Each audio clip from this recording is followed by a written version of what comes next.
lots of different experimentation or activity because people think, oh, I've got to just do that. So is it actually the case that that could be a negative for some communities? Well, it is. Seattle's a good example of it that's now kind of outgrown this problem. Microsoft was an amazing, amazing thing for Seattle until it wasn't. And how many people do you think were the founders of Microsoft? How many founders do you think Microsoft had? Well, the classic story is 2. So. Well, I bet about 100. Because I invest a lot in Seattle, and I met a lot of people that have a lot of money in Seattle that are technology people. Microsoft has like 100 founders, according to those people. And they're all amazing entrepreneurs. Now, they happen to be worth $100 million or $250 million, but they're shitty entrepreneurs. They were great early employees of an entrepreneurial company. And what happened was this community had this overhang of all of these very, very wealthy angel investors. And it wasn't really until Amazon broke out completely independently and a handful of other companies broke out independently, and sort of that next generation of successful entrepreneurs started to appear, that overhang that existed started to fragment. Now, that's not to say there aren't some amazing, amazing people that were at Microsoft early on, but that becomes an inhibitor of the community. And you see it in lots of one company towns, where I was in Des Moines, and there was a building. It's the Principal Insurance. Was it? Is that what it was? Yep. It's the really tall building in town, and everybody knows it. You say, "What's that building?" That's the Principal Insurance building. And then somebody tells me the story about how he had a job. This is a great story. He had a job, and he was like a junior IT guy, and his boss's boss got fired, so they all got promoted up a level. So they went up like 2 floors. And his boss, who previously was like in a cube, was now in an office with these beautiful windows, because that's where his boss's windows were. And they were all excited about having these office with these windows. And a couple of days after they moved in, some guys from facilities came in and boarded up the windows. And the guy, what are you doing? He says, you don't rank high enough to have windows. Right? I said, and that happens all over the place. And that's the problem. Like, you're not good enough yet to be an entrepreneur. What? And that can cause problems. So along those lines, going back to Saxenian, she compared Boston versus Silicon Valley. If you go back in 1985, these places look a lot alike in terms of vibrant tech scenes. Route 128 is very active around Boston at this time.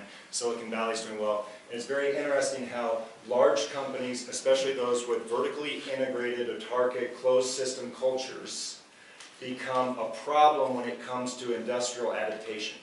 So what Brad's talking about in terms of Microsoft in Seattle isn't a problem in terms of economic growth version 1.0. It's as stresses come along, can they adapt? And that becomes an inhibitor to adaptation, as opposed to a place where there's a lot of open information, spillovers. I like this term that Brian Eno has that creates a scenius. That's the kind of open information flow that really creates a scenius. Which means? It's a combination of scene and genius. Like 52nd Street jazz. All right, so let me follow back to answer. One of the potential weaknesses of Boulder, if we're to do a little self-criticism, is, are we getting enough interaction with the seams? So you diverted to the natural foods. Other people would talk about storage. Other people would talk about software internet related to storage. Other people would say, if you go further south, aerospace. Is there enough activity happening at the seams, and how does a vibrant art community encourage that? So I just want to do a survey question, and I call this out explicitly in the book as one of Boulder's weaknesses. How many people here are not members are entrepreneurs that are not members of the tech community, where tech is defined as software internet? How many people here, so Naturally Boulder is an organization pulled together for natural foods? Relatively small. Clean tech? We have. I describe them as 5 parallel universes.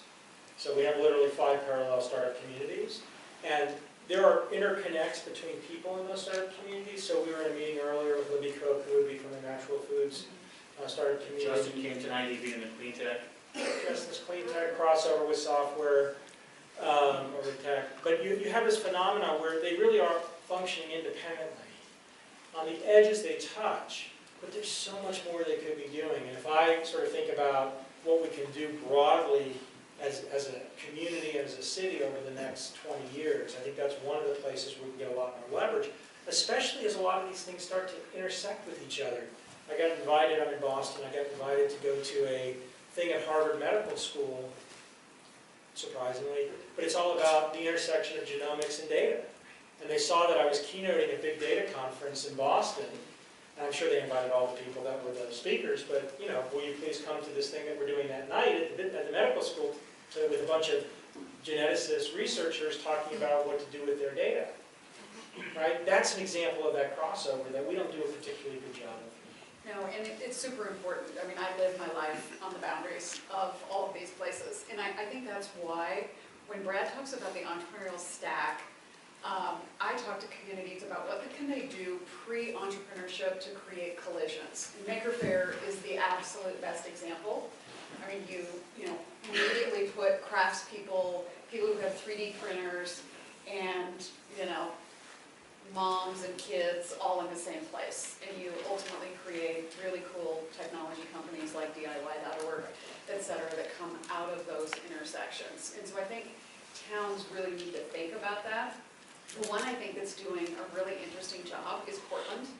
I don't know if you spent any time in Portland, but it's Heike Meyer wrote a book about second-tier cities, and I can say that because I'm from one. So, and essentially, the moral of the story is, you know, you had Hypertech there, you had HP, you had a number of big companies that kind of melted down in some senses, and a lot of those people decided they wanted to live there and stay.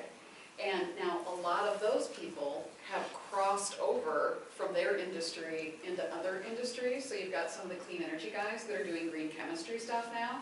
You've got architecture guys that are doing cool LED lighting. You've got 3D printing all over the place in all the different areas. And so I think they've just done a phenomenal job of really trying to create mashups where at all possible. So we want to mash up some of our ideas with those in the audience.